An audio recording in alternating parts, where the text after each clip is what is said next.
তো বন্ধুরা, আজ বানিয়েছিলাম কুমড়োর ছক্কা। তো প্রথমে কুমড়োগুলোকে কেটে নিয়েছি এভাবে, এবং আলুগুলোকেও এভাবে কেটে নিয়েছিলাম।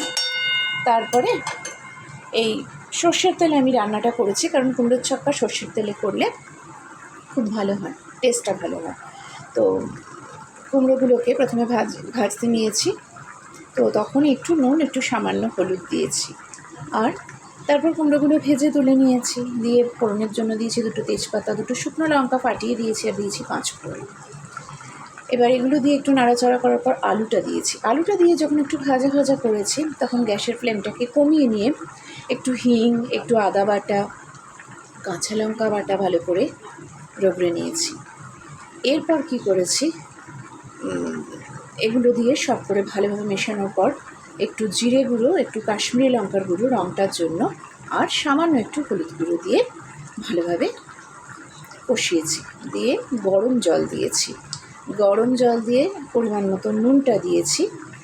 এবার আর বিশেষ কিছু নেই। এটা যে বারবার বললাম সাবেকি রান্না, আমাদের মা ঠাকুমারা চিরকালই করে এসছে। রুটি, লুচি, পরোটার সাথে জাস্ট অসম। তো নতুনদের জন্য বিশেষ করে বললাম যে অবশ্যই বানিও, কুমড়োর ছক্কা তার দুর্দান্তই খেতে লাগবে। আর এরপর এই যখন এটা ঢাকা দিয়েছিলাম, এই যে দেখো পাশে ঢাকাটা রেখে রাখা রয়েছে, ঢাকা দিয়েছিলাম সেদ্ধ হওয়ার জন্য। যখন প্রায় একটু সেদ্ধ হয়ে আসবে, তখন আমরা এর মধ্যে একটু চিনি দেব।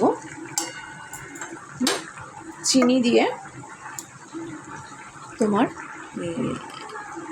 যখন গা মাখা মাখা হয়ে আসবে, তখন তার উপরে নারকেল কোড়া দিয়ে দেবে।